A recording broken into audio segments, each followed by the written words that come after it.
Bonjour à tous et bienvenue sur Monde Mystérieux. L'histoire que l'on va vous raconter ce soir est une histoire surprenante. Ce n'est pas un conte pour enfants, ce n'est pas une légende, mais c'est bien un fait réel qui s'est passé dans les années 50, pratiquement dans les années 60, que l'on va vous raconter ici dans Monde Mystérieux, qui pour nous relève des questions et des explications, que ce soit rationnelles ou irrationnelles, et bien sûr avec une idée que tout ceci fait partie d'un phénomène paranormal. Comme vous pouvez le constater, dans Monde Mystérieux, petit à petit, on aborde tous les phénomènes paranormaux, et dont nous pensons ici, dans Monde Mystérieux, qu'il était intéressant d'en parler, de parler de cette histoire, car vous allez voir que c'est hallucinant. Pour parler de cette histoire, j'ai invité une fois de plus à Michel Genovese sur Monde Mystérieux, qui a enquêté sur cette affaire et qui connaît très bien cette affaire. Bonsoir Michel. Bonsoir Hervé, merci encore pour ta nouvelle invitation. Eh ben de rien, de nada. Alors on va parler du cas Dyatlov, qui est une histoire incroyable, qui vous laisse froid dans le dos. Vous allez voir petit à petit qu'on va expliquer l'histoire et les faits, l'incident qui s'est produit au nord de l'Oural. Qui est un accès très difficile, hein. C'est une forêt dans la montagne où il y a de la neige, où il fait froid, et on va vous expliquer avec Michel donc ce qui s'est passé entre le 1er, dans la nuit du 1er et du 2 février 1959, et vous allez voir, vous allez être surpris. Michel, on va commencer à expliquer. Donc, ce qui s'est passé, donc, on revient dans l'année 1959, en janvier 1959, le 28 pour être précis, un groupe de jeunes mené par par un en particulier qui s'appelle Igor Dyatlov, qui a décidé d'effectuer cette expédition avec une dizaine de personnes, donc 9 pour être précis, plus un guide de montagne qui connaissait l'endroit, qui connaissait bien le mont, car c'était un groupe d'étudiants en fait qui voulaient passer du bon temps, se changer un peu les idées, hein, aller un peu autre part. C'était donc si je me trompe pas, Michel, vous me dites si je me trompe. Donc c'était un groupe de jeunes qui des jeunes russes qui faisaient. C'est ça? Oui, c'est ça, exactement, mais il faut aller voir un peu plus, il faut gratter un peu la surface, parce que derrière cette aventure un peu de jeunes qui proviennent tous de la même université, dont le leader est Igor Dyatlov, qui a 23 ans. Voilà, qui a 23 ans, voilà, qui en est à sa 5e année en radio, en radio ingénierie. Oui, tout à fait. Derrière cela, il y a quand même un plan secret par des services secrets soviétiques de l'époque qui ont infiltré l'un de leurs hommes à l'intérieur du groupe, parce que c'était pas vraiment une balade de plaisir qu'allaient effectuer ces 10 étudiants qui sont partis au début par 10, et finalement ils se sont retrouvés à 9 à la fin de l'histoire. C'est ça. Alors on va expliquer au public, Michel. En fait, ce qui s'est passé, c'est qu'ils étaient 9 étudiants. Donc, si je me trompe pas, il y avait 2 filles dans le groupe. Donc une qui s'appelait, si je me trompe pas, Lyudmila Dubinina. Voilà. Et l'autre qui s'appelait, alors j'ai plus le nom en tête. Kolmogorava. Voilà, vous l'avez très bien dit. Donc voilà, c'était, il faut dire ce qui est. Donc c'était un groupe de jeunes étudiants diplômés de l'Institut Polytechnique de l'Oural, donc aujourd'hui qui représente l'Université technique d'État de l'Oural. Donc c'est quand même quelque chose d'important. C'était des jeunes assez sportifs qui connaissaient bien formés. Le guide connaissait l'endroit. C'est quand même, il y avait de la sécurité derrière. Oui, c'est-à-dire qu'il partait pas. Non, il partait pas à l'aventure. Il s'aventurait pas dans l'Oural comme ça, à l'amateur, en amateurisme. Ils avaient vraiment tout bien préparé. Le problème, c'est que parmi ces 10 jeunes, nous avons Dyatlov qui ne dit pas franchement toute la vérité, qui ne dit pas ce qu'il l'a emporté avec lui, c'est ce qu'on dira par la suite durant notre émission de ce soir, et qui a déclenché leur perte. Ça, au début, les 10 jeunes qui partent, à l'exception de Yuri Loudin qui abandonne à cause de maladie. C'est ce que j'allais mentionner. Voilà, le guide qu'ils ont pris au passage s'appelait donc Yuri Loudin, c'est ça, Yuri Loudin, qui suite à une maladie a abandonné le groupe et a pris est revenu dans le petit village où allait passer donc ces quelques jours ce groupe d'étudiants, et finalement grâce à cette maladie il a sauvé sa vie en quelque sorte. Oui, je dirais en quelque sorte que c'est une maladie un peu diplomatique pour se tirer une épine du pied et ne pas affronter l'immense danger qui allait se présenter. Yuri Loudin n'a pas dit toute la vérité. Non. Il était bien chapeauté par le KGB, les services secrets soviétiques. Bien sûr. Et s'est retiré de la mission quand il a su qu'il y avait un grand danger qui se préparait, parce qu'il était au courant, exactement comme Dyatlov, de ce qui allait se passer, quoi. Bien sûr. Alors il faut, petite parenthèse, donc Yuri Loudin est mort donc en 2013 et bien sûr a emporté avec lui tout ce qu'il savait, parce que voilà, comme vous l'avez très bien dit Michel, quand on a le KGB dans le dos, on peut pas parler librement, bien sûr, surtout à l'époque. Il faut remettre les auditeurs dans le contexte. C'était l'ex-URSS, ce qui est aujourd'hui la Russie actuelle, voilà, je rappelle que cette histoire s'est passée dans le monde de l'Oural. Donc l'Oural, cette cordillère énorme, qui, comment dire, c'est un peu ce qui sépare, c'est une chaîne montagneuse qui sépare, donc on va dire la Russie occidentale et la Russie orientale, hein, on va dire ça comme ça, Michel. Et voilà, donc Yuri Loudin est mort donc en 2013, et bien sûr je crois que les seules explications qu'il a données aujourd'hui, où tout le monde a dit ah mais ça y est, on a résolu cette affaire, c'est suite à l'apparition d'un Yeti. Alors on va revenir dessus à la fin, parce que pour moi cette théorie c'est n'importe quoi. On va revenir dessus. Voilà, on va revenir dessus après, hein, vous allez comprendre pourquoi. C'est pour ça on part bien du début, on va expliquer pas ce qui s'est passé, et vous allez voir que ce n'est pas du tout suite à un Yeti, mais on va revenir dessus à la fin. Donc voilà, donc ce qui s'est passé, c'est que ce groupe d'étudiants mené par Igor Dyatlov voulait se rendre sur le pic du mont Otorten. Voilà, et donc petite parenthèse, dans cette zone, donc il existe un village, donc si je me trompe pas, le village situé à Ibdel, près de Nissaï, et où se trouvent des petits villages, donc avec des villageois et des, on va dire entre guillemets, des autochtones du coin qui viennent du peuple il y a plus de 1500 ans si je me trompe pas, qui viennent des Mansis si je me trompe pas. C'est des anciens, des indigènes, voilà. Et donc eux-mêmes ont bâti le pic du mont Otorten, qui veut dire ne va jamais à cet endroit. Voilà.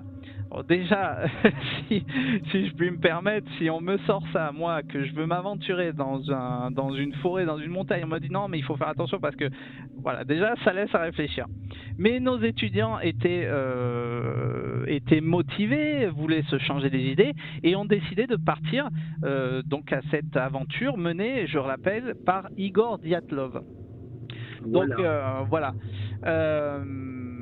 Donc ce qu'ils font, ça a commencé le 28 janvier, hein, donc je le rappelle 1959, où donc ils prennent un train, qu'ils arrivent à Idel. Dites-moi hein, si vous avez des... Oui, je dirais plutôt le 25 janvier 1959, arrivé en train à Idel. Ce groupe d'étudiants donc prennent un train qui les emmène à Ibdel, après ils trouvent quelqu'un qui les amène dans un camion, dans une petite camionnette, pour se rendre dans la zone de Nisai. Nisai où ils vont commencer leur expédition, d'où ils trouvent donc Yuri Loudin comme expéditeur qui connaît très bien la zone, qui va les accompagner. Je le rappelle, ce groupe d'étudiants voulait se rendre sur le pic du mont Haut-Tortel. Oui, voilà, mais il ne faut pas oublier que ce terrain était considéré de catégorie 3. Voilà. C'est-à-dire une route de catégorie 3, c'est une route l'une des plus difficiles, c'est pas la plus difficile dans l'ex-Union République Socialiste Soviétique.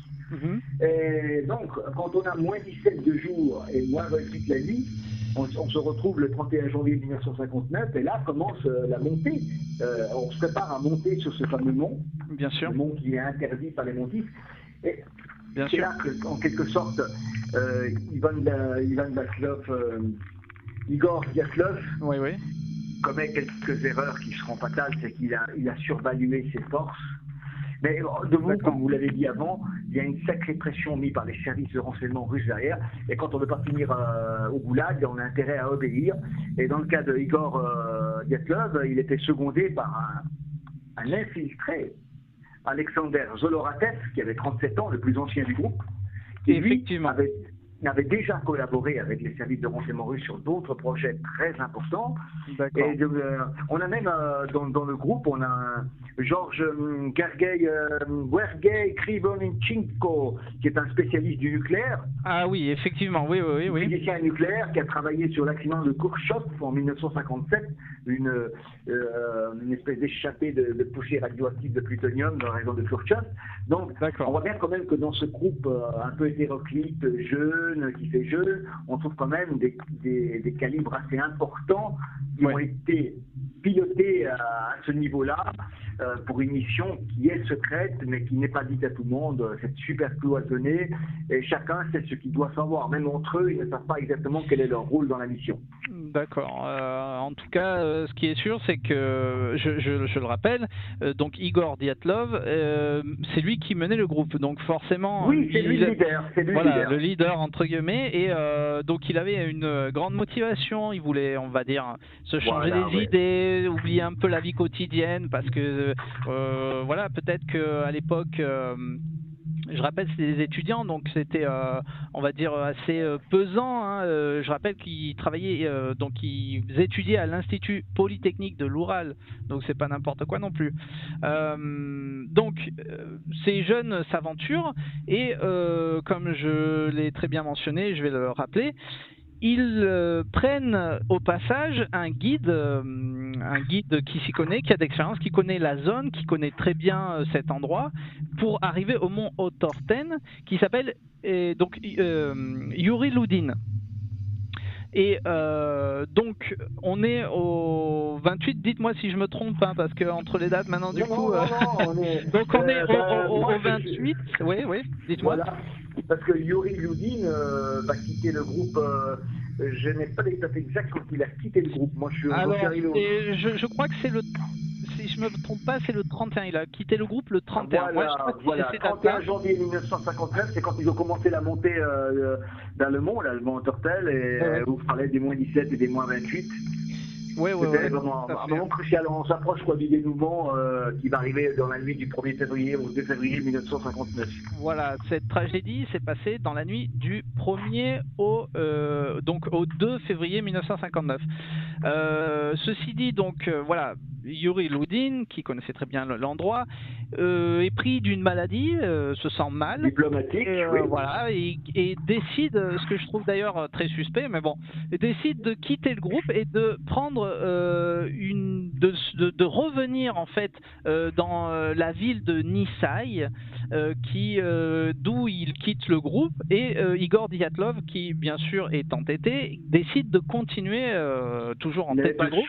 Et il n'avait pas le choix.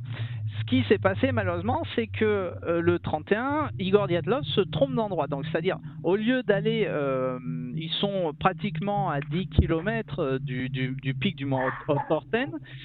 Donc, au lieu d'aller direction nord-est, ils vont direction nord-ouest. Donc, déjà, ils se trompent.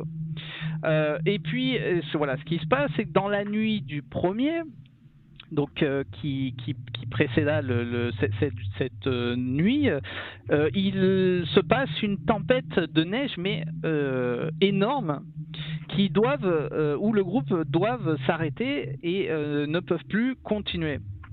Donc, ce qu'ils décident de faire, c'est de planter des tentes près d'une forêt qui se trouve, je le rappelle, plus ou moins à 10 km du pic du mont Haut-Torten. Bien sûr, ils s'arrêtent, ils plantent les tentes, ils essayent de faire un feu malgré la tempête, et bien sûr, ils n'arriveront, Michel, hein, vous allez me confirmer ça, ils n'arriveront jamais au pic du mont Haut-Torten le 2 février. Exactement, leur destin était scellé du moment qu'ils se sont approchés. Puis, comme vous dites, Yuri Dyatlov s'est égaré le 31 janvier quand il montait à la montée, là, d'Allemand en Torten.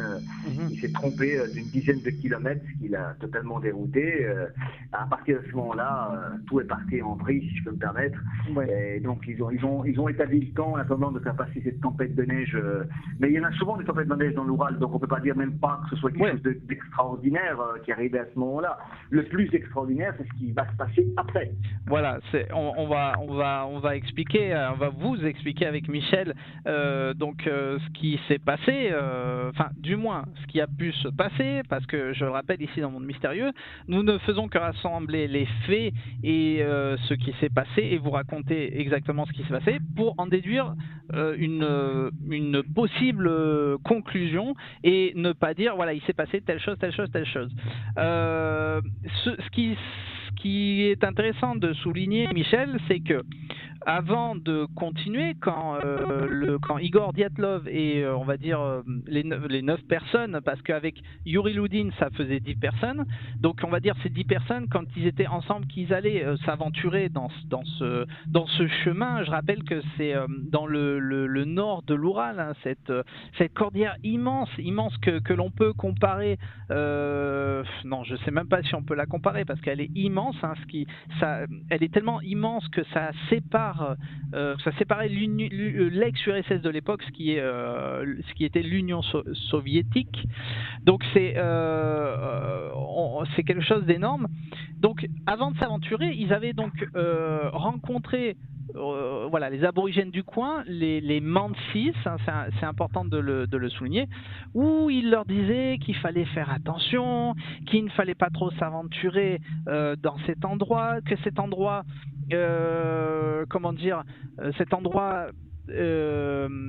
avait certaines apparitions inexplicables. C'est bien de le souligner, ça, Michel, qui se passait des choses inexplicables. Donc, des observations d'OVNI, par exemple. Voilà, des phénomènes étranges. On peut ramener ça à un phénomène OVNI, bien sûr, sans dire que c'est ça pour le moment. On dit que ça peut faire partie du phénomène OVNI, même si ma propre opinion, pour moi, dans cette affaire, je la remets au phénomène OVNI, mais vous allez comprendre à la fin pourquoi. Donc voilà, les Mansi, les aborigènes, on peut dire que c'est des gens du coin, hein, des gens, des anciennes tribus qui sont à ces endroits, qui occupent ces endroits depuis plus de 1500 ans, alors vous imaginez.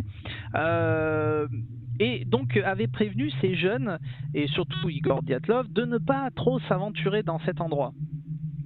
Donc, pour en revenir à la nuit du 1er et du 2, où s'est passé l'incident de cette histoire, le clou de cette histoire, voilà, donc il s'est passé effectivement quelque chose, et c'est à partir du 2 qu'on va comprendre, qu'on va du moins essayer de comprendre ce qui s'est passé. Donc, les étudiants devaient envoyer des télégrammes à leurs familles en disant qu'ils étaient arrivés. Malheureusement, les familles des étudiants, on va dire les familles des victimes d'aujourd'hui, n'ont reçu aucun télégramme, aucune information, aucun message, sans savoir ni pourquoi. Donc ce qui s'est passé, c'est que Yuri Loudin décide de partir avec une expédition lui-même pour essayer de retrouver ses étudiants, de savoir ce qui s'est passé réellement. Et Michel, je vous laisse un peu parler sur ce qu'ils ont découvert, ce qui est hallucinant, ce qui vous laisse froid dans le dos. Franchement, bien sûr, je passe des photos en même temps que je vous parle, hein, mais c'est quelque chose d'hallucinant et il faut absolument que on vous raconte tous ces faits. Michel, je vous laisse décrire un peu ce qui s'est passé par la suite. Ben, c'est simple, les recherches commencent à partir du 20 février 1959. Comme on est sans nouvelles de tous les étudiants qui reçoivent un télégramme les parents, c'est donc Yuri Loulin qui se retransforme en héros. Voilà. Et organise une expédition, sachant bien ce qu'il en est. D'ailleurs, lui, il le sait, mais les autres ne le savent pas. Mais c'est pas non plus ce qu'il va trouver sur place, il s'en doute. Et le 26 février 1959, on trouve le camp abandonné. Et on trouve déjà 5 corps sont retrouvés. Alors, bien sûr. Donc, ce qui s'est passé, c'est que le groupe d'expédition qui est parti pour retrouver ces étudiants, c'est mené par Igor Dyatlov, ces 9 étudiants, donc arrivent sur les lieux du campement, voient donc une tente, mais complètement déchirée. Hein, on voit que la pointe, hein, je passe la photo en même temps que je vous parle, on voit que la pointe de la tente. Mais quelque chose de curieux, donc la tente est déchirée, mais en fait rien n'a été touché, c'est-à-dire tous les objets sont encore sur place, hein, l'appareil photo, les skis, enfin toutes les affaires, les sacs à dos, etc., etc. Et donc donc la police locale est aussi sur place pour essayer de savoir ce qui s'est passé. Et donc très curieusement, il commence à trouver les 2 premiers corps à au moins 1,5 km de la zone où ils ont planté la tente. Donc les 2 premiers corps qu'ils ont retrouvés sont Georgi Grivotnichetchenko, pardon, c'est un peu compliqué à prononcer. Et voilà, donc c'est des Russes, hein, je le rappelle. Donc Georgi Grivotnichetchenko et Yuri Dorotchenko. Donc les 2 corps, alors c'est là que c'est impressionnant, Michel, parce que pour le moment on parle que des 2 premiers corps. Donc ces 2 corps ont été retrouvés donc à plus d'1 mètre sous la neige, complètement donc congelés bien sûr, mais le plus impressionnant c'est qu'ils ont été retrouvés complètement, comment je puis dire, Michel, en culotte quoi, complètement nus en culotte. On voit qu'ils ont fui un danger, voilà. Ils ont eu tellement peur qu'ils n'ont même pas pensé à s'habiller alors qu'on était à moins 28 la nuit. Voilà, exactement. La peur doit être vraiment époustouflante, doit dépasser tout ce qu'on peut imaginer pour qu'une personne sorte ainsi en petite culotte à moins 28. Exactement. C'est tous ces faits qui m'a fait comprendre que cette histoire est vraiment étrange et incroyable. Mais on va continuer dans les faits, vous allez voir que vous allez halluciner. Donc, bien sûr, ces 2 corps ont été retrouvés donc congelés, hein, comme si qu'ils avaient été, congelés sur place d'un moment à l'autre, et donc en petite tenue, hein, si je peux dire entre guillemets en petite tenue. Et les seuls symptômes qu'on a trouvés sur ces 2 corps, c'est si je me trompe pas, l'épiderme des doigts qui a été complètement relevé, comme si ils avaient voulu grimper aux arbres. Donc bien sûr, comme l'a dit Michel très clairement, on sort pas à moins 20, moins 30 degrés dans cette petite tenue. Et donc s'ils sont sortis sur cette zone à moins 20 ou moins 30 dans cette tenue, c'est parce qu'il s'est passé quelque chose. Ça, on est bien d'accord. Donc ce fut les 2 premiers corps qu'ils ont retrouvés à plus de, je rappelle, 1,5 km des tentes. Une semaine plus tard, si je me trompe pas, vous me dites si je me trompe, Michel, hein, une semaine plus tard, 3 autres cadavres furent retrouvés entre les premiers corps, donc les 2 premiers corps qu'ils ont retrouvés, et les tentes. Donc c'est-à-dire que 3 autres corps furent retrouvés. Donc les 3 autres corps furent Igor Dyatlov, donc celui qui a organisé l'expédition, plus Zinaida Kolmogorova et Routsem Slobodin. Donc encore une fois, donc les corps sont retrouvés à plus d'1 mètre de neige, 1 mètre sous la neige, complètement, comment dire, Michel, complètement congelés, hein, comme si ils avaient été... absolument, mais il y a également dans ces corps, après que l'autopsie a été passée par là, on note que le corps déjà de Rosten Slobodin comporte de multiples fractures. On voit également que le corps de Lumina Dumila, il lui manque les yeux, la langue est également absente, et le sang est coagulé au niveau de l'estomac, ça veut dire qu'elle est encore vivante quand on lui a arraché la langue, également les yeux. Et également, il faut reprendre le cas de Dyatlov, le leader, qui lui a des blessures typiques aux mains qui attestent qu'il y a eu un combat au corps à corps. Voilà, exactement. C'est-à-dire qu'ils se sont défendus contre un ennemi pour sauver leur peau. Il y a bien quelque chose qui les a attaqués. Tout à fait, tout à fait. Alors Igor, bien sûr, donc je confirme ce qu'a dit Michel, hein. Donc Igor Dyatlov a été retrouvé donc avec plusieurs coups, hein, plusieurs petites fractures, surtout aux mains, hein, c'est bien de le préciser, mais a été donc retrouvé dans la neige, comment je peux dire ça, avec des branches comme si qu'il voulait se protéger de quelque chose ou d'une lumière ou de quelque chose. C'est-à-dire que le corps a été retrouvé de cette façon. De cette façon, comme si il y avait eu quelque chose soudainement, qui s'est passé soudainement. Donc, bien sûr, comme l'a très bien expliqué Michel, donc Zinaida Golomogorova a été retrouvée donc sans langue, je crois, c'est ça, avec aussi des coups. Oui, également les yeux qui manquent. Les yeux, voilà. C'est impressionnant. Oui, c'est impressionnant. Donc ça c'est bien de le préciser. Et Rustem Slobodin qui lui aussi est apparu donc avec, si je me trompe pas, une blessure au crâne de plus de 18 cm de long et sans avec voilà une fracture du crâne, mais avec certains muscles du visage complètement aplatis. Donc il y a quelque chose qu'on va préciser avec Michel, c'est que ces 3 corps ont été retrouvés, si je ne me trompe pas, surtout Zinaida Golomogorova a été retrouvée donc avec du sang qui n'est pas sien, les cheveux grisâtres, hein, ça c'est bien de le dire, et une couleur de peau orange, comme si c'était les mêmes symptômes qu'une personne qui s'expose à des radiations nucléaires. Non mais c'est impressionnant.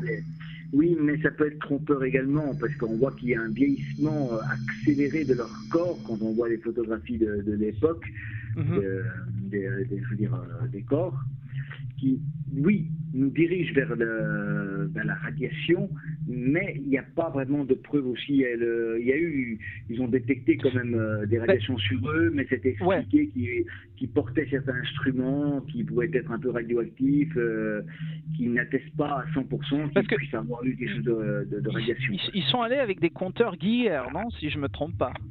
Il y a d'autres instruments qui dégageaient des radiations, mais minimes, un feu, quoi. C'est pas énorme. C'est vrai qu'on s'imagine tout de suite qu'une attaque, je dirais, nucléaire puisse provoquer ces choses, mais il ne faut pas oublier qu'en cas d'attaque nucléaire, le corps est directement volatilisé. Voilà. Il ne devrait même rien en rester, quoi. Voilà, ça c'est bien de le signaler, Michel, hein. Il faut utiliser la logique et comprendre, se mettre à l'évidence, recréer peut-être une scène pour ceux qui veulent comprendre, qui veulent chercher plus loin. Ce qu'on a fait, Michel ou moi, on a essayé de creuser l'affaire, de chercher, de se poser des questions, et effectivement, si il y aurait eu une attaque nucléaire entre guillemets, il y aurait plus de corps, ou il y aurait plus d'arbres aux alentours, il y aurait eu un gros cratère. Bon, bref. Une attaque nucléaire, déjà à l'époque, on n'avait pas les armes nucléaires. Voilà, c'était à l'époque, c'était les big bombes, donc il n'y avait pas les mini bombes qu'on peut faire, les grenades nucléaires qu'on fait de notre époque. Donc c'était quasiment impossible. C'est pour ça que cette conclusion, on la prend, on la met en boule et puis on la jette, parce que après on va revenir sur d'autres conclusion, bien sûr, que les autorités de Moscou ont donné à l'époque, ou la police locale, bien sûr, et qu'ils ont dit voilà, il s'est passé ça. Bon, c'est un accident, on va pas aller chercher plus loin. Ok. On va continuer dans les faits. On va vous expliquer encore d'autres faits et vous allez comprendre, vous allez voir que c'est encore hallucinant. Donc, les expéditeurs continuent les recherches et retrouvent les autres corps. Alors, on va mentionner ces dernières personnes qui sont mortes malheureusement et qui ont été retrouvées. Donc, il y a, dans ces dernières personnes, il y a Nikolai Thibaut Brignol,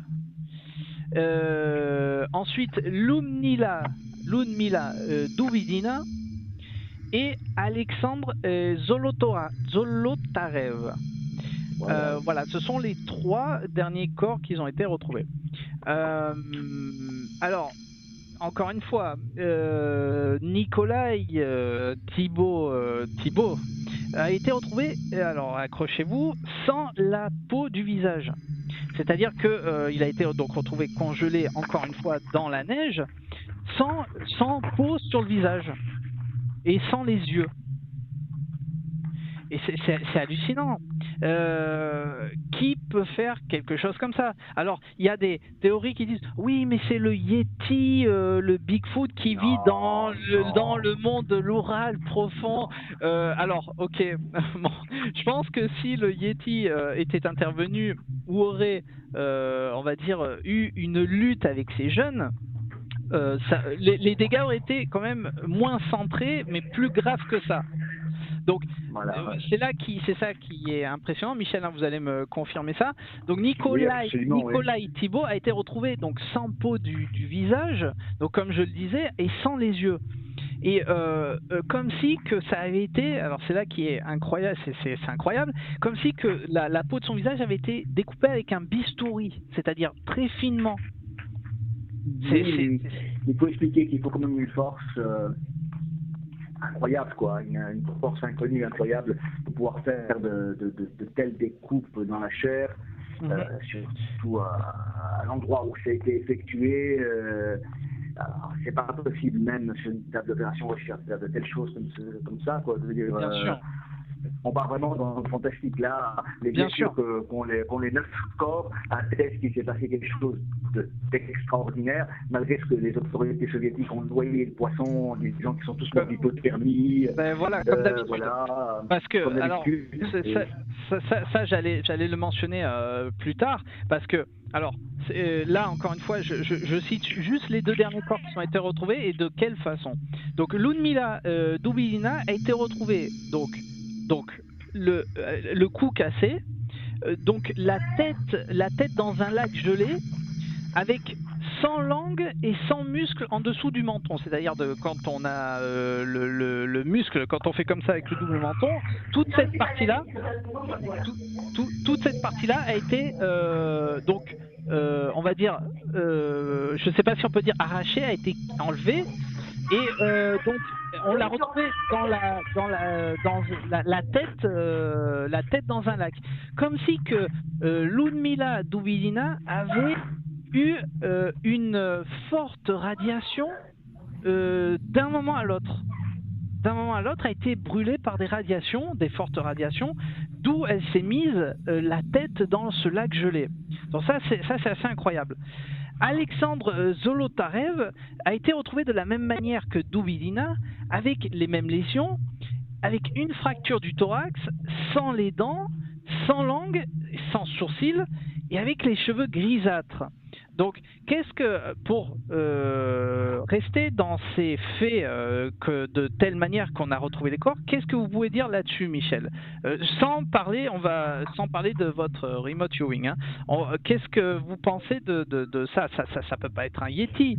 Non. Il faut reprendre le tout. Les symptômes qu'ont souffert ces 9 personnes, tous les séquelles qu'ils ont eu sur leur corps, ça n'a absolument et strictement rien à voir avec un Yeti ou un ours sauvage ou une attaque de voyous locaux, si on peut mettre un ceci. En ce qui me regarde déjà, je note qu'il s'est passé quelque chose d'extraordinaire, quelque chose qui n'arrive pas tous les jours sur la Terre, quelque chose qui a été recherché par les autorités soviétiques. N'oublions pas le contexte de la guerre froide. Les deux camps, autant les États-Unis que l'Union des républiques socialistes soviétiques, cherchaient une arme suprême pour dominer son adversaire. Il y avait naturellement les armes conventionnelles, après les armes atomiques, et après les Russes, autant que les Américains, ont cherché dans le domaine de l'invisible d'autres armes. Et c'est ce genre d'armes qui a causé la perte de ces 9 personnes. Alors on va revenir dessus, pardon, sur juste dans un moment. Voilà, moi donc avant de continuer l'histoire et ses faits, je tiens à préciser et j'appuie mon opinion là-dessus que ça ne peut pas être un Yéti ou comme vous l'avez très bien dit, un ours polaire des neiges féroce qui vit dans le fin fond de l'Oural, parce que moi j'ai eu l'occasion de voir un reportage qui dure pratiquement 1h30 où il parle que la cause de cette mort fut le Yéti. Pour moi, c'est pas possible parce que dans le reportage, ils disent oui, mais regardez, on a trouvé telle empreinte et telle empreinte. Comment c'est possible qu'ils ont pu retrouver des empreintes de Yéti si les corps ont été retrouvés entre 1 à 2 semaines après le 2 février, donc après l'incident qui s'est passé cette nuit-là, et si les corps ont été retrouvés à plus d'1 mètre sous la neige? Dites-moi comment ils ont pu retrouver des traces de Yéti en disant ah voilà, mais non, mais c'est le Yéti, c'est le Yéti. Donc pour moi, ça, c'est pas possible. De plus, la digestion qu'avaient ces étudiants dans leur corps était passée déjà, si je puis dire ainsi. Donc ça peut pas être un effet de digestion, un effet, on peut s'imaginer pas mal de choses. Les étudiants ne sont pas mis la misère comme on dit aujourd'hui, c'est-à-dire n'ont pas commencé à boire à quoi que ce soit. C'était quelque chose d'instantané. Voilà, il faut dire, il s'est passé quelque chose d'instantané. Je vais revenir un peu sur les tentes, c'est-à-dire que il s'est passé quelque chose, une experte de Moscou, du Kremlin, a décidé d'enquêter aussi sur cette affaire et s'est rendu compte que les tentes, donc les tentes des étudiants, étaient déchirées de l'intérieur. C'est-à-dire que ils ont essayé de déchirer la tente par leurs propres moyens. Alors je ne sais pas si c'est par leurs ongles, par leurs dents, par des couteaux, mais la tente a été déchirée de l'intérieur. Comme si que quelque chose s'est mis dans la tente. Quelqu'un ou quelque chose. Vous êtes d'accord avec moi, Michel ? Oui, absolument. Ils ont tenté de fuir un immense danger. Ils n'ont pas eu le choix. Ils se sont précipités à déchirer la tente avec tout ce qu'ils avaient sous les mains pour s'enfuir le plus rapidement possible. Exactement. Donc c'est ça pour moi que je trouve ça hallucinant. Donc c'est que quelque chose s'est passé dans la tente et dans la zone, parce qu'il faut rappeler aussi qu'ils ont voulu faire un feu, donc à moins de 30 degrés pour faire un feu, il faut être courageux quand même. Donc c'est assez hallucinant. Maintenant, c'est pourquoi j'ai décidé de vous inviter dans Monde Mystérieux, Michel, parce que donc ce cas vous l'avez étudié il y a quelques années maintenant, d'où j'ai connu cette histoire, c'est grâce à vous, donc c'est grâce à votre enquête que vous avez faite à l'époque et que vous avez postée donc sur votre site. C'était on va dire une histoire qui m'a passionné, mais en même temps qui m'a fait halluciner. Donc c'est pour ça que je voulais traiter ce thème avec vous, Michel. Donc maintenant, on va passer, je fais une transition par rapport à cette tente, parce que moi je suis resté sur cette tente, à votre visualisation à distance. Mais avant de parler de votre visualisation à distance, on va préciser au public, à ceux qui viennent d'arriver, à ceux qui viennent de s'abonner, qu'est-ce que le remote viewing, la visualisation à distance? Rappelez-nous rapidement, Michel, ce qu'est le remote viewing. C'est simple. Le remote viewing, c'était inventé par les Américains, pour pas manquer, durant les années 70. C'est Igor Swan et Pat Price qui ont participé au projet Stargate par la Stanford University, qui mettait au point, en quelque sorte, une amplification des ondes cérébrales qui a été mis au point par les services secrets américains durant les années 70, qui permet d'être plus profond, plus approfondi dans les recherches médiumniques. C'est ce que je fais. En quelque sorte, j'ai un don à la base, mais je l'ai développé sous le remote viewing, donc sous les méthodes du système américain. Voilà, parce que il est important de préciser, parce que bon, moi, vous êtes un habitué maintenant de Monde Mystérieux, Michel, hein, je suis heureux à chaque fois que vous venez, vous intervenez sur ma chaîne. Comme vous pouvez le constater, ma chaîne grandit, hein, on reviendra dessus à la fin, parce que voilà, maintenant il y a un Facebook et tout ça, donc je vais revenir dessus à la fin. Il faut préciser, moi je suis content de vous avoir sur Monde Mystérieux parce que en France, il n'y a pas beaucoup de remote viewers, si je peux dire ça comme ça, et vos enquêtes sont excellente, hallucinante. On apprend énormément de choses. Moi, j'apprends énormément de choses. Chaque fois, je regarde vos enquêtes, vos résultats de ce que vous avez pu visualiser avec votre remote viewing. Donc, je suis assez content. Et je suis content de vous avoir ce soir sur ma chaîne. Donc, je tiens à préciser pour ceux qui viennent d'arriver, ceux qui viennent de s'abonner sur Monde Mystérieux, que Michel a un don donc de voyance, mais son don le plus fort, ce qui manipule le plus, c'est la visualisation à distance. Ce qui permet de revenir sur un lieu ou quelque part, que ce soit dans l'espace, sur Terre ou n'importe où, sous mer, et de remonter dans le temps et de visualiser la scène de ce qui s'est passé à un moment précis de l'histoire. N'est-ce pas, Michel ? Oui, c'est ça. Quelque chose, je suis un spectateur de l'histoire. Ça veut dire que je projette mon mental grâce à mon don de voyance en l'amplifiant par le système du remote viewing, et que ceci me permet un déplacement dans l'espace-temps, autant dans le passé que dans le présent et dans le futur, et d'assister en tant que spectateur aux événements. Ok. Donc vous avez utilisé donc vos capacités donc du remote viewing pour revenir sur la scène de là où avaient installé leur campement, donc leur tente, ces étudiants-là menés par Igor Dyatlov, et vous avez pu visualiser ce qui s'est réellement passé la nuit du 1er au 2 février 1959, la nuit de l'incident. Voilà, la nuit de l'incident, c'est là où est arrivé le drame, où est arrivée la chose fantastique. Ce qu'on parle depuis le début, il faut rentrer maintenant dans ce qu'est ma vérité. Après, naturellement, chacun en déduira par soi-même. Bien sûr.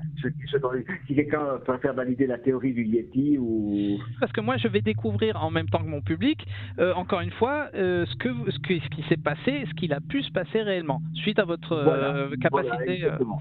Alors, on va, si vous voulez, je vais me jeter. Allez, je me jette à l'eau. Allez. Nous sommes donc dans la nuit du 1er février 1959. Oui.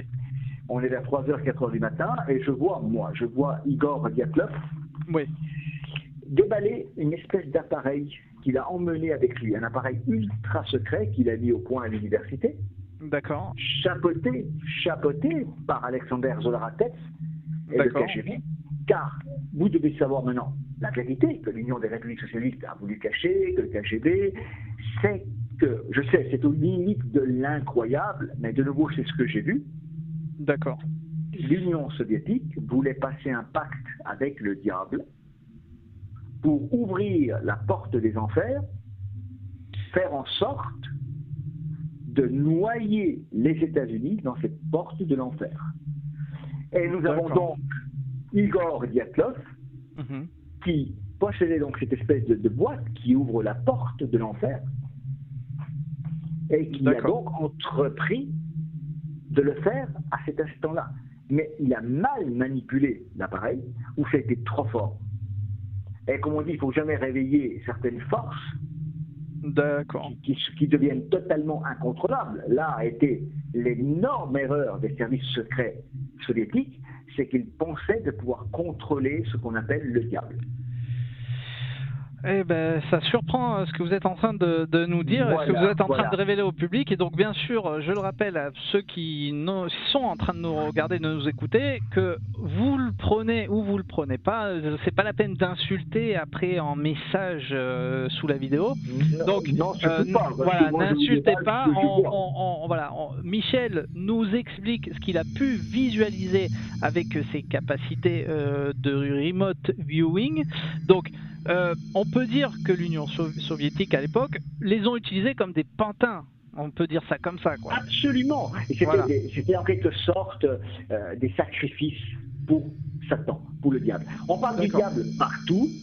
Ce qui est le plus fantastique, c'est qu'il y a des milliards de personnes qui croient avoir un Dieu qu'ils n'ont jamais vu.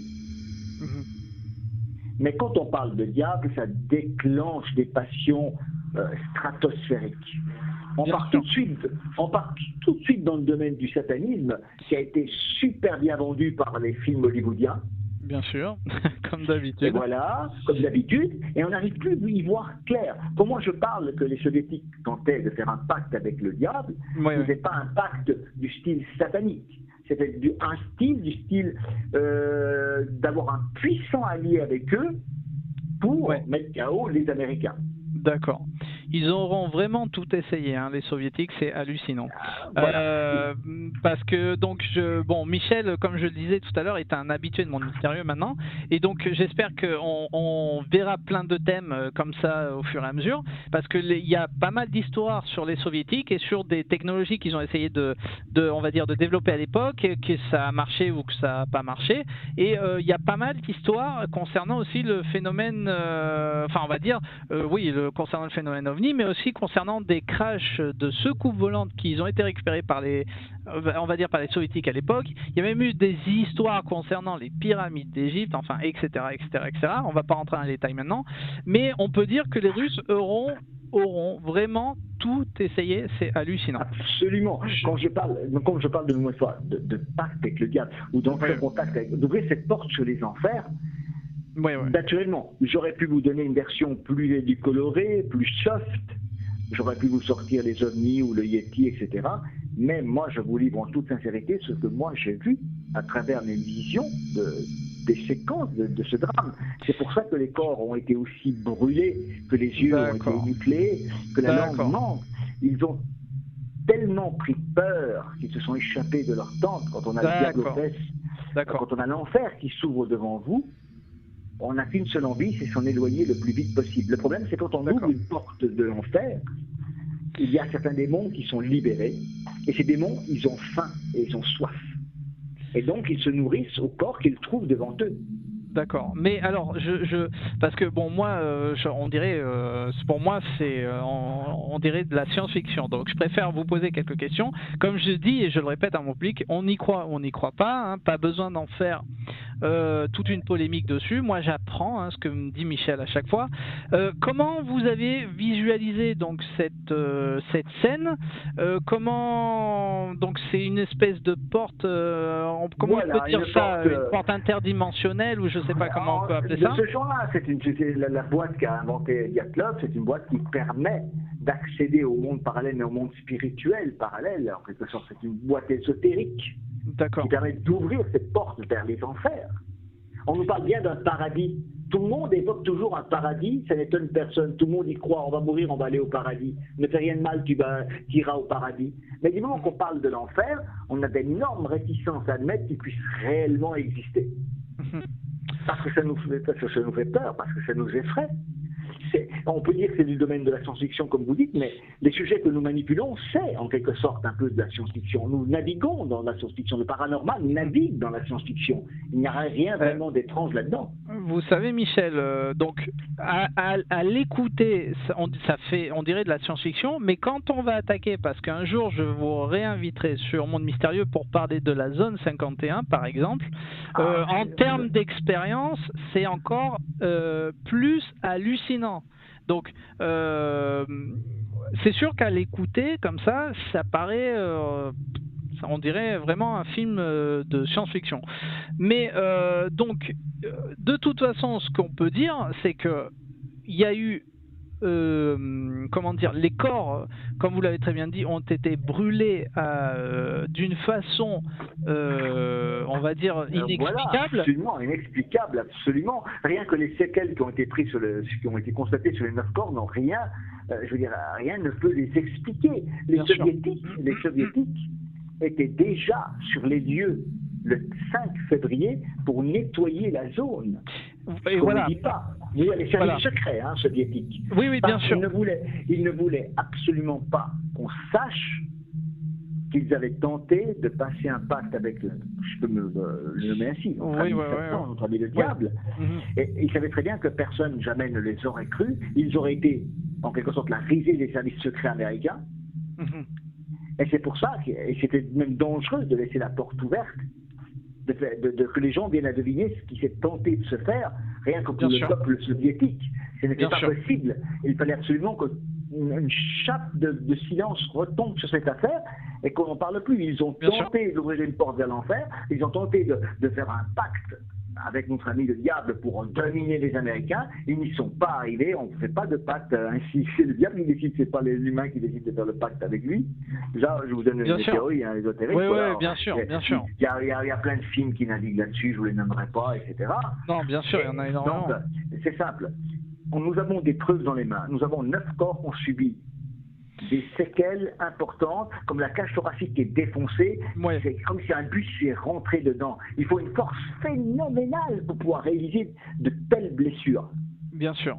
Il n'y a aucune force sur Terre connue qui peut réaliser de telles blessures. Aucune force connue. Ce sont les mêmes scientifiques russes, même le pathologiste qui a fait les autopsies, il a dit qu'il n'existe aucune force connue qui puisse faire de tels dégâts à des corps humains. Donc, de nouveau, si ce n'est pas une force connue, comme le disait le pathologiste russe et comme on dit d'autres enquêteurs russes, c'est une force inconnue, inimaginable, qui a provoqué ce désastre. D'accord. Et donc, peut-être que, je sais pas, peut-être que ma question est un peu tirée par les cheveux, mais comment cette porte, ce portail, je sais pas comment on peut appeler ça, s'est refermé? Qu'est-ce qui s'est passé? Je ne sais pas si vous avez un peu plus de détails. Voilà, moi quand j'ai vu, une fois que les démons ont été à contenter de ce qu'ils ont trouvé, qu'ils ont eu assez de nourriture, ils se sont nourris sur ces 9 corps, ils n'avaient plus à rester dans notre zone, je veux dire. Ils retournaient vers la porte qui s'est automatiquement refermée dans le monde des enfers.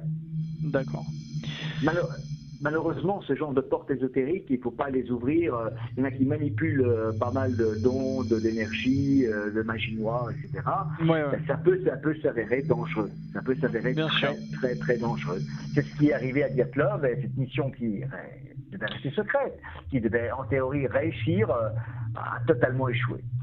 Bien sûr, parce que donc je vais un peu continuer avec l'histoire pour expliquer au public encore certains détails, certaines explications. Voilà, ce cas Dyatlov, l'incident Dyatlov, l'endroit s'appelle le col Dyatlov. Maintenant, aujourd'hui, suite à cette affaire, à cette histoire qui n'a jamais été résolue, du moins que le Kremlin a dit il s'est passé ça, ils sont devenus fous, ils ont bu de l'alcool, je sais pas, ils sont sortis et puis ils ont été congelés sur place à cause du froid. Voilà, point barre, ça a été classifié et on n'en parle plus. Donc depuis cette histoire, bien sûr, l'endroit a été renommé le col Dyatlov. Suite à Igor Dyatlov, que je rappelle qui était l'expéditeur de ces 9 personnes, enfin de ces 8 personnes, puisque avec Igor ça faisait 9, et avec Yuri, alors appelez-moi son nom, Yuri Loudin, ça faisait 10 personnes. Voilà, c'est celui qui a sauvé sa vie en quelque sorte suite à une maladie qui lui est arrivée. Voilà. Cette histoire reste, pour moi, elle est impressionnante. On a aujourd'hui, donc mis à part l'explication du Yeti, ou etc. Moi, je le remettais quand même à des phénomènes paranormaux que les anciennes tribus, les Mansi, mentionnés dans dans leurs avertissements, dans leurs histoires, hein, ils connaissent très bien. D'ailleurs, si je me trompe pas, Michel, vous me dites si je me trompe, certaines personnes des Mansi ont même été pris par le KGB, ont été arrêtés par le KGB pendant un moment donné pour les questionner si ça avait été eux qui les avaient tués, oui, ou qui avaient fait ça. Il y avait déjà eu des doutes sur les Manseries dans les années 30, car un géologue avait été trouvé noyé, et certains des Manseries avaient été accusés par les services secrets russes d'avoir tué le géologue, et il n'avait jamais rien pu être prouvé. Et dans ce cas-là, il était bien facile de la part des autorités soviétiques de leur décharger la faute entièrement sur eux, de manière on vous repasse la patate chaude, c'est vous qui devenez les coupables désignés, et on noie les poissons. Bien sûr. Comme toujours, on essaye de trouver une explication, on va dire, qui soit stupide, hein, pour dire les choses très clairement, qui soit stupide, qui n'ont aucun sens, qui ont rien à voir avec les faits qui se soient passés, parce que là quand même les preuves, hein, parce que bien sûr j'ai passé et je passerai des photos bien sûr qui sont difficiles un peu à regarder, mais que si vous voulez aussi les trouver, elles sont disponibles sur internet, qui sont assez difficiles à regarder parce que c'est les corps qui ont été trouvés. C'est hallucinant. Un Yéti ne peut pas faire ça. Un Yéti ne peut pas arracher la langue, ou il faut qu'il aille avec des pincettes. Enfin, je sais pas. Il faut être stupide. Ou alors on est stupide, nous. Voilà. Si je peux me permettre, si ma version, je veux dire, ce que j'ai vu ne convainc pas, il faut quand même se mettre dans le cadre. Donc, si ce n'est pas ce que je dis, donc les portes des enfers, le diable, etc., quelle autre puissance existe-t-il dans notre monde qui puisse faire autant de dégâts à des corps? Je ne vois pas une puissance venue de l'espace, une puissance extraterrestre, on pourrait également le... Mais moi, je ne l'ai pas vu. Moi, j'ai vu la théorie du diable, je vois ce que j'ai vu. Moi, voilà, comme je vous disais tout à l'heure, moi, je remettais cette affaire, cette histoire très fortement à des phénomènes ovnis, des phénomènes paranormaux, des phénomènes extraterrestres, on peut appeler ça comme ça, suite aux corps qui ont été retrouvés de ces façons-là. Mais votre explication est aussi plausible, donc je suis assez surpris. Mais oui, mais je voulais juste préciser que n'oublions pas que dans l'histoire de l'ufologie, il n'existe quasiment aucun cas où 9 victimes subissent de telles détériorations physiques. Bien sûr. Suite à une exposition de rayons venus de vaisseaux spatiaux, etc. Il n'existe aucun témoignage dans ce sens-là. Aucun. Donc, la théorie ovni n'est pas, je dirais, pour moi, n'est pas la bonne, puisque moi j'ai vu la théorie plutôt de pacte avec le diable. Ouais. Qui est plus penchant dans cette force qu'il faudrait pour réussir une force extraordinaire. Il y a la force du côté du bien et la force du côté du mal. Et si la force du côté du bien ne peut pas faire ses désastres, puisqu'on parle de bien, il ne reste plus que l'alternative de la force du côté du mal. Bien sûr. De toute façon, alors là encore une fois, j'aurais passé des photos de la tente dans quel état elle a été retrouvée. Quelque chose s'est passé dans la tente. Donc ça, on peut pas nier sur ce détail-là, sur ce détail précis. De toute façon, ça tombe bien que vous parlez de ça, parce que voilà, cette affaire que nous avons, que ce soit moi ou Michel, enquêté dessus, parce que moi, je le répète, j'avais vu votre article sur votre site qui m'a interpellé, d'où j'ai fait des recherches par mes propres moyens, d'où je me suis penché sur l'histoire, je me suis posé des questions, j'ai vu pas mal de vidéos sur internet, mais c'est des reportages style tournés genre à Discovery Channel par exemple, j'ai rien contre Discovery Channel, mais c'est de la même forme, c'est-à-dire c'est pour mettre à la télé, c'est-à-dire ils font des reportages pour mettre à la télé. Donc je me suis pas mal penché sur le sujet. Michel, c'est pareil, hein. Donc effectivement, ce que vous en avez conclu suite à votre visualisation à distance, on y croit pas. En tout cas, ça s'emboîte, ça s'emboîte dans ce qui s'est passé cette nuit-là du 1er ou du 2. On peut dire que c'est un phénomène extraterrestre également. Ceci dit, moi, ça m'amène à enquêter.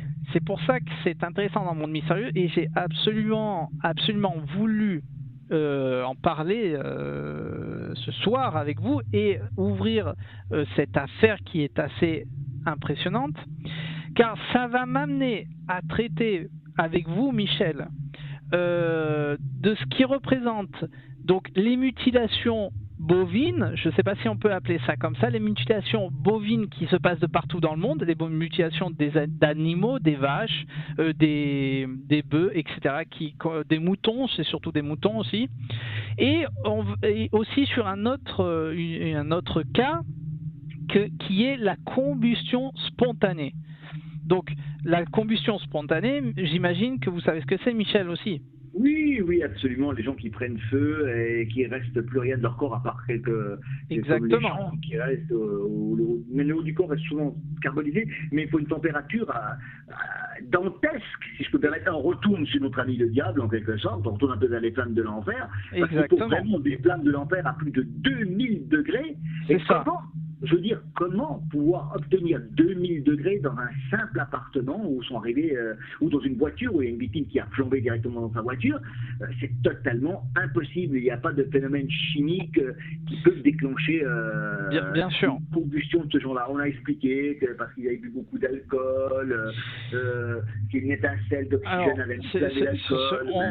On développera tout ça quand on en parlera. Si vous êtes d'accord pour en parler avec moi sur certaines histoires qui se sont passées, ou du moins sur certains corps qui ont été retrouvés de cette manière, on en reparlera avec Michel, parce qu'avec Michel, on peut parler de tout.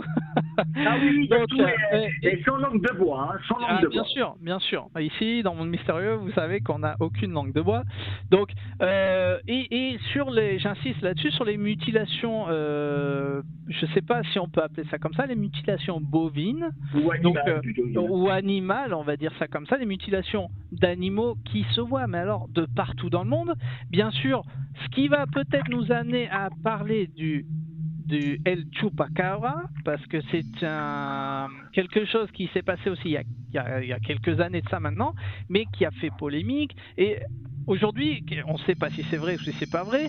Moi, je peux dire à mes auditeurs que étant donné que je suis allé au Mexique, que je connais le Mexique et tout ça, on m'a dit que c'était une pure invention politique il y a de l'argent derrière, bien sûr, comme d'habitude, mais on reviendra dessus. Mais voilà, ce qui est bien sur cette affaire Dyatlov, c'est que ça nous ouvre, on va dire, toutes ces nouvelles portes, qui va nous amener à étudier donc ce qui est forcément la combustion spontanée, les mutilations d'animaux, peut-être le chupacabra, et bien sûr, je ferai sûrement une vidéo sur les apparitions de Yeti ou de Bigfoot, qui, bien sûr, sur cette affaire, pour moi, je renie totalement le fait que ça soit un Yeti qui ait fait ça. Alors, il y en a des reportages, oui, mais on a retrouvé des photos, parce que il faut dire les choses telles qu'elles sont, Michel. Ce groupe de jeunes avait du matériel pro, avait beaucoup d'appareils photo. Ils ont pris énormément de photos. Je crois qu'en tout, ils ont pris plus d'une centaine de photos. Sur les photos, on peut voir qu'ils sont contents, qu'ils sont en groupe, ça rigole. On voit quand même que c'était des jeunes sérieux, qu'ils avaient quand même pas mal de matériel. Ils ne sont pas allés les yeux fermés, quoi. Vous voyez ce que je veux dire? C'est quelque chose qui a été planifié, qu'ils étaient sûrs d'eux, il y avait de la sécurité derrière. Donc, voilà, tout ça pour dire, pour moi, le Yeti, c'est pas du tout ça, quoi. C'est pas du tout ça. Donc, voilà, c'est une histoire qui vous laisse froid dans le dos, qui est assez hallucinante, dont nous avons ouvert, Michel et moi, là, ce soir, plusieurs portes qui va nous amener à étudier, à enquêter sur d'autres histoires de ce genre. Et voilà, j'espère que Michel reviendra pour en parler de tout ça, parce que c'est assez hallucinant. c'est assez avec plaisir, avec plaisir. Et surtout que, je veux dire, l'affaire Dyatlov, ce qui est le plus incroyable, c'est que, moi je parle que les soviétiques ont un pacte avec le diable, mais n'oublions pas que certaines élites qui nous dirigent l'ont déjà concrétisé depuis bien longtemps, ce pacte. Donc il n'y a rien d'extraordinaire dans tout cela. Hein. Chaque puissance a toujours recherché à pactiser, même avec le côté obscur, pour obtenir le pouvoir. Oui, bien sûr. Et alors, vous me dites si je me trompe, mais je crois que c'était aux États-Unis, il y avait un immeuble où on voyait en gros 666 et c'était apparemment des grandes réunions qui faisaient entre je sais plus mais j'espère que vous voyez ce que je suis en train de raconter. Oui, c'est à New York. Voilà, exactement. C'est ça, ça a fait polémique. Donc on se pose beaucoup de questions. Oui. Mais le problème, c'est que plus on met les choses devant les yeux des gens, et moins ils les voient. Plus on cache et plus ils les voient. Donc, les gens qui pactisent, etc., l'avouent quasiment. On les voit dans les clips, les artistes qui font plein de gestes. Je ne nommerai pas, il y en a plein, etc. Bien sûr. Comme vous dire, on voit même des acteurs qui ne vieillissent pas. Prenez Tom Cruise, regardez-le voir. Observez-le bien. Il ne vieillit pas, on dirait qu'il ne vieillit pas, Tom Cruise. Et pourtant, il a dépassé la cinquantaine, il a quasiment toujours la même tête. Comment il fait, Tom Cruise? Je pourrais parler également de son ex-femme Nicole Kidman, observez-la bien. Non plus, elle ne vieillit pas. Donc, on pourra nous dire qu'elles font de la chirurgie esthétique, etc. Oui, mais il n'y a pas seulement que cela. Hein. Il y a aussi sans doute autre chose. Je me comprends, vous me comprenez. Oui, je vous comprends. Il y a énormément de choses à dire qu'on ne peut pas expliquer ça ce soir, bien sûr. Ce soir, c'est le cas Dyatlov, hein, on est bien d'accord. Mais ça nous a ouvert ses portes et j'en suis ravi d'en parler parce que ça va m'amener avec Michel, j'espère, hein, Michel, j'espère que vous serez toujours de la partie, mais ça va m'amener, c'est gentil de votre part, mais ça va m'amener à parler de tous ces cas qui existent, bien sûr, et dont on se pose beaucoup de questions. Les mutilations d'animaux, aujourd'hui, on n'a aucune explication. Moi, j'en ai une. Mais on va y aller petit à petit. Moi j'en ai, mais Michel aussi. J'imagine que, je ne sais pas si vous avez enquêté sur certaines... Non, j'ai pas enquêté, mais j'en ai entendu parler déjà depuis les années 70. Hein. Ça date il y a très longtemps, les mutilations d'animaux. Mais le pire, c'est que c'est là que c'est intéressant. Bon, je crois que les premiers cas ont été apparus dans les années 60, c'est-à-dire au début des années 60. D'où, c'est ça qui est assez intéressant, c'est que le cas Dyatlov, ça s'est passé en 1959, alors que les mutilations d'animaux ont commencé donc dans les années 60.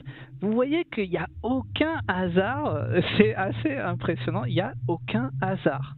Donc on reviendra dessus de toute façon, Michel, voilà, ça c'est des thèmes, des cas que je vous propose, hein, bien sûr. J'espère que voilà, mon public est content de vous recevoir à chaque fois parce que je reçois pas mal de mails. Bien sûr, pour les sceptiques, on va se prendre encore, bien sûr, voilà. Voilà. Si vous me permettez, j'inviterai les sceptiques à aller voir en quelque sorte ailleurs, si ça les dérange, ou alors d'accepter, je veux dire, d'ouvrir leur esprit et d'imaginer un seul instant de ce qu'on leur dit peut avoir un fondement de vérité. Voilà. Le seul but dans mes déclarations, dans mes visions, dans mes enquêtes, est d'ouvrir l'esprit des gens qui est totalement fermé à l'heure actuelle, qui est totalement verrouillé. Ils sont dans la pensée unique. Ils n'arrivent plus à croire à rien d'autre que de ce qu'on leur dit de croire. On nous fabrique en série.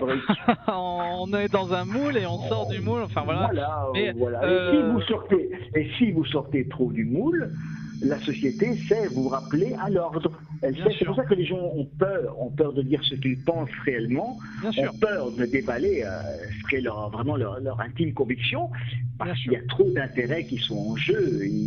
Et donc à ce moment-là, ils ne disent pas, ils préfèrent nier en bloc, ou alors nous envoyer une bonne volée de bois vert, rien que pour dire on n'est pas dedans, etc.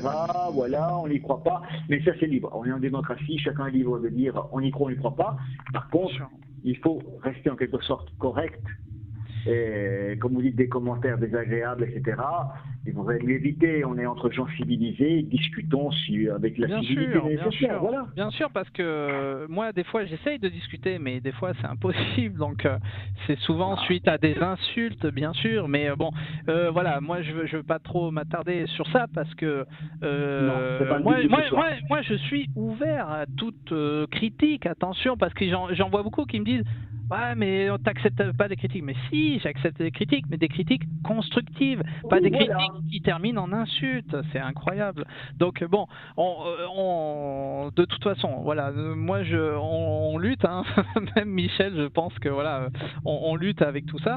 On n'est pas beaucoup, hein, je le répète, on est une minorité. On essaye de parler de choses réelles qui se sont passées, de pas passer par des grands médias et d'inventer quelques histoires pour que vous puissiez vous dire ah voilà mais il s'est passé telle ou telle chose, comme sur cette affaire, comme voilà, c'est le Yeti, on a trouvé des grandes empreintes, c'est le Yeti, point barre, l'affaire est classée, hop, on passe à la suivante.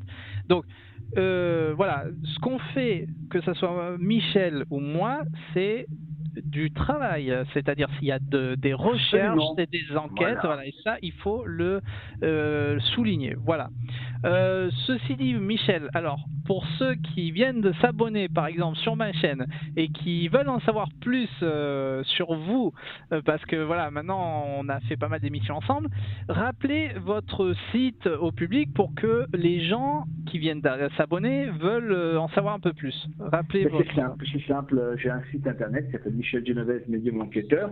Voilà. Vous allez, le moyen le plus simple d'y arriver, c'est que vous allez dans le fameux moteur de recherche Google, voilà, vous tapez vous tapez juste Michel Genovese médium, et ça vous donne tout de suite la liste de là où je suis, et vous trouverez le site Wix.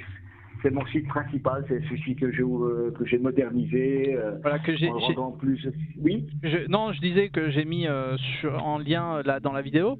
De toute façon, je le mettrai en lien dans l'explication sous la vidéo sur YouTube. Donc les gens pourront cliquer directement sur le lien et aller sur votre site. Voilà, n'hésitez pas à contacter Michel si vous avez quoi que ce soit, des questions, si je le dis à chaque fois un peu ironiquement, mais c'est la vérité, Michel, si vous avez perdu votre chat, si vous avez perdu votre chien par exemple, vous donnez une photo à Michel. Je peux être d'aide, je peux vous apporter une aide, je peux vous diriger dans vos recherches, vous donner des indices qui vous manquent pour tenter de retrouver votre cher animal. Ça, je peux le faire. Je fais également des voyances dites classiques, ça veut dire celles basées sur des questions traditionnelles, sentimentales, professionnelles, d'avenir. Et après, j'ai d'autres projets comme le projet Aladdin, le projet Fortuna. C'est des projets innovateurs que j'ai mis au point pour vous venir en aide. Le projet Fortuna, c'est un kit de la chance pour vous aider à avoir de la chance. Aladdin, c'est pour réaliser vos souhaits. Voilà, la meilleure solution, comme vous venez de le dire. Faites un tour par chez moi, sur toute façon, site. Voilà, tout est bien expliqué sur votre site. Et voilà, moi j'invite à tous ceux qui sont intéressés pour en savoir un peu plus sur vous et qui ont écouté cette vidéo là ce soir, qui ont eu un intérêt particulier d'aller sur le site de Michel, d'en savoir un peu plus. Moi je fais une transition aussi en ce qui me concerne, en ce qui concerne Monde Mystérieux, Michel, si vous me permettez. Donc voilà, le site de Monde Mystérieux est ouvert, seulement il n'y a rien dedans. Donc en fait vous pouvez, j'ai mis donc le lien sur YouTube, bien sûr, vous pouvez cliquer dessus, mais il n'y a rien dedans. En attendant qu'il se construise petit à petit, j'utilise Facebook. Voilà, je tiens à informer à mon public que j'ai ouvert une page Facebook officielle de Monde Mystérieux, qui est aussi sur la page YouTube. Donc vous pouvez cliquer dessus et vous mettre un petit j'aime, par exemple. Et voilà, en attendant que le site soit bien construit, on utilisera Facebook pour les news, les photos, tout ce que vous voulez. Donc n'hésitez pas à m'écrire. Ceci dit, voilà, si vous voulez me contacter personnellement, ici apparaît mon adresse sur l'écran et je suis à votre disposition pour toute question, toute proposition de thème, comme d'habitude. Voilà, donc Michel, peut-être avant de nous quitter, une dernière chose à ajouter avant de faire plus long cette vidéo. Oui, j'espère que mon intervention de ce soir, même si parfois ça va peut-être faire jaser un peu, c'est normal, je sors quand même des thèmes aux limites de l'irréel, voilà. J'espère au moins, mon but à moi, c'est que les gens ouvrent leurs yeux, ouvrent leur esprit, bien sûr, essayent de comprendre au-delà de ce qu'est la réalité, qu'ils essayent de comprendre qu'il y a des choses qui se passent dans notre monde, dans le domaine de l'invisible, comme les ondes infrarouges, les ondes ultraviolettes, on ne les voit pas, mais on sait qu'elles existent. Bien sûr. Les ultrasons, on ne les entend pas, mais on sait qu'ils existent. Le monde de l'invisible, nous ne le voyons pas, mais je peux vous assurer qu'il existe bien et que beaucoup de gens le manipulent à leur intérêt, pour faire leur fortune, leur gloire. Je ne vous nommerai pas Tom Cruise ou les autres artistes, etc., ou les hommes politiques.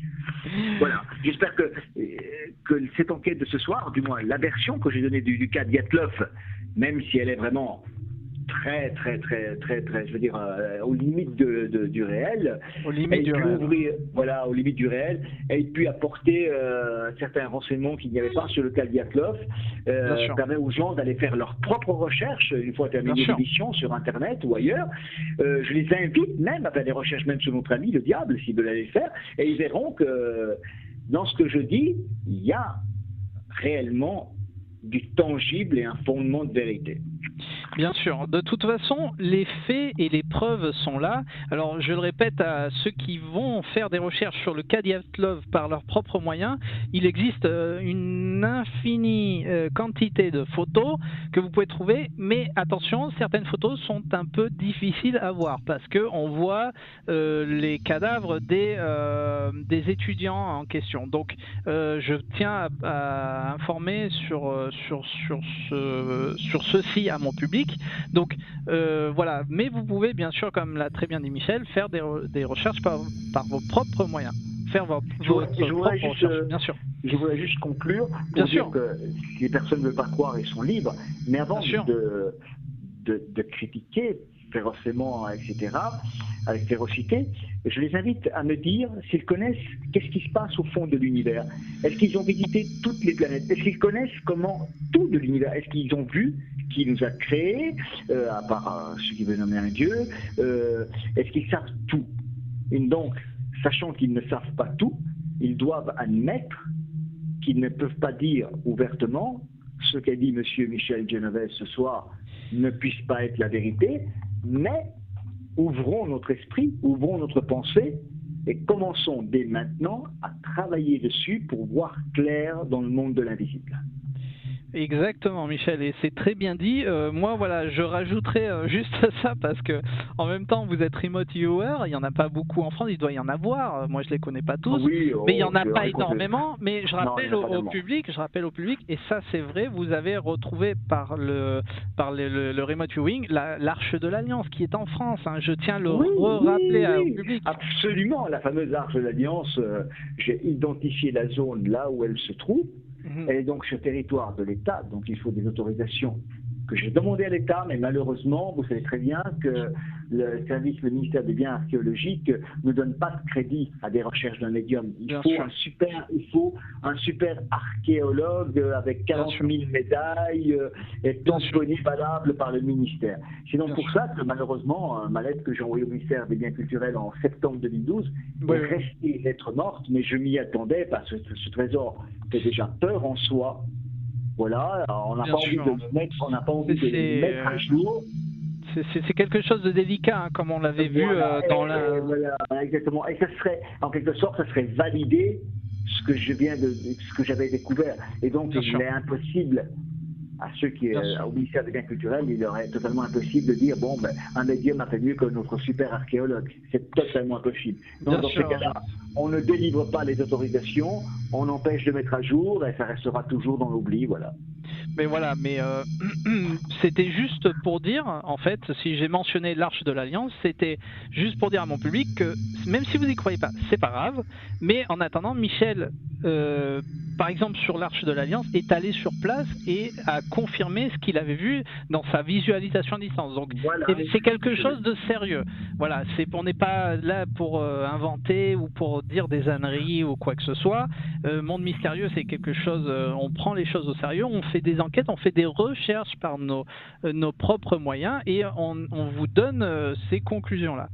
En tout cas, voilà, on s'arrêtera là-dessus. Michel, je vous remercie infiniment pour votre participation de nouveau à Monde Mystérieux. Je vous attends la prochaine fois.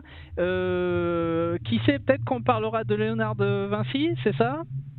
Oui, j'étais visité au Clos Lucé à Amboise la dernière demeure du génie de Léonard de Vinci. Et j'en ai profité pour me plonger un peu dans sa vie en touchant son bureau, son dernier bureau, là où il vécut les 3 dernières années, où il a travaillé les 3 dernières années de sa vie. Et j'ai découvert certains secrets sur notre ami Léonard, qui serait intéressant de faire une émission dessus sur les secrets de Leonardo da Vinci. De Leonardo da Vinci, voilà. J'ai eu l'occasion de voir les photos sur Facebook, donc c'est assez incroyable. Vous avez touché sa table et vous avez beaucoup de choses à nous raconter pour la prochaine vidéo. Absolument. Voilà. Donc, écoutez Michel, merci infiniment. Je vous attends la prochaine fois, encore une fois, sur Monde Mystérieux pour d'autres thèmes, d'autres histoires, d'autres enquêtes que vous avez menées vous-même. Et voilà, je termine en disant à mon public, restez nombreux. Merci à tous de rester nombreux sur Monde Mystérieux malgré les petites difficultés, les petits soucis qu'on a eu dernièrement, mais on est toujours là, vous inquiétez pas. Restez nombreux et vous allez voir que le mystère nous amène sur des histoires, des faits et des choses inexplicables qui se passent dans le monde. Merci à tous et merci Michel, et je vous attends à très bientôt sur Monde Mystérieux pour d'autres aventures. Merci Michel, à bientôt. Merci à vous, merci pour tout et je vous dis à la prochaine avec plaisir. À la prochaine et à bientôt sur Monde Mystérieux. Merci Michel. Au revoir. Bye. Au revoir. Bye. Au revoir. Au revoir. Bye. Et non, je ne vais pas vous lâcher comme ça très rapidement. Avant de vous laisser, voici quelques infos additionnelles comme d'habitude. Et vous allez voir que le cas Dyatlov renferme beaucoup plus de ce que l'on peut l'imaginer. Après le drame, tous les parents des victimes ont pourtant bien affirmé que la peau des victimes était bien couverte d'une étrange couleur brune.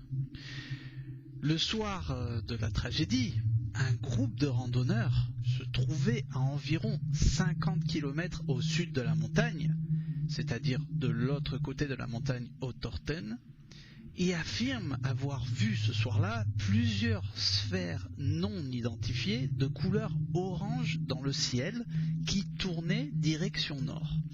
Ces mêmes sphères lumineuses sont continuellement observées à Yvdel et aux alentours de la région de février à mars 1959 par plusieurs témoins et plusieurs personnes travaillant au service météorologique. Faisons maintenant un peu de numérologie. La numérologie, selon Dyatlov, certains y verront rien du tout, ou tout simplement le simple fait du hasard, comme d'habitude. Mais pourtant, prenons la date de la tragédie, le 2 février 1959, le 02-02-1959. Quand on additionne les dates, on trouve le jour et le mois, 2 plus 2, 02-02, égale 4. Calculons maintenant 1959. Séparons-la en deux, 19 et 59. 19, 1 plus 9, 10. Dyatlov comporte 7 lettres, D-Y-A-T-L-O-V, 7. 59 plus 7, 66. 10 moins 4 du jour et du mois égale 6, ce qui nous fait 666. 666. Cela confirme bien l'ensemble des faits et une quelconque connexion avec Satan. Pour terminer, Regardez ce qu'il m'est arrivé à 53 minutes et 56 secondes de la vidéo, que j'ai coupé au montage bien sûr. Regardez. Donc, cette histoire quand même reste impressionnante. Waouh, j'ai eu un petit souci, il y a quelque chose qui vient de tomber. Donc désolé. Non, en fait, voilà, c'est votre côté. C'est quand c'est pas vous, c'est moi. On revoit la scène en caméra lente.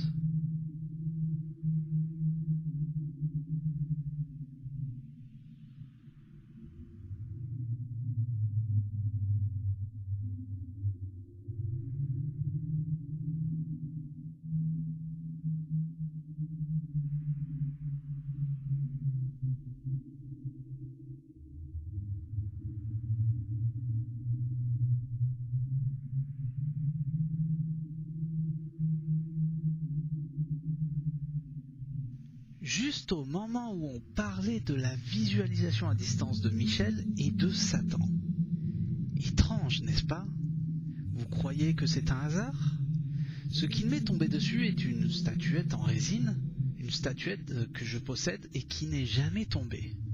Ce phénomène, bien sûr, est quelque chose que je ne peux pas vous expliquer maintenant, peut-être dans d'autres vidéos, mais en tout cas, ce ou ces phénomènes existent bel et bien.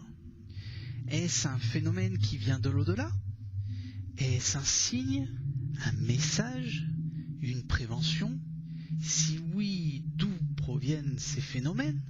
Est-ce qu'il y a quelque chose derrière ces phénomènes? Qu'est-ce qu'il se cache derrière ces phénomènes? Nous ne savons pas. Mais ce fera l'objet de prochaines recherches dans Monde Mystérieux et, comme toujours, en espérant vous voir toujours aussi nombreux sur ma chaîne. Je le rappelle, suivez-nous maintenant sur Facebook. Merci à tous et à bientôt.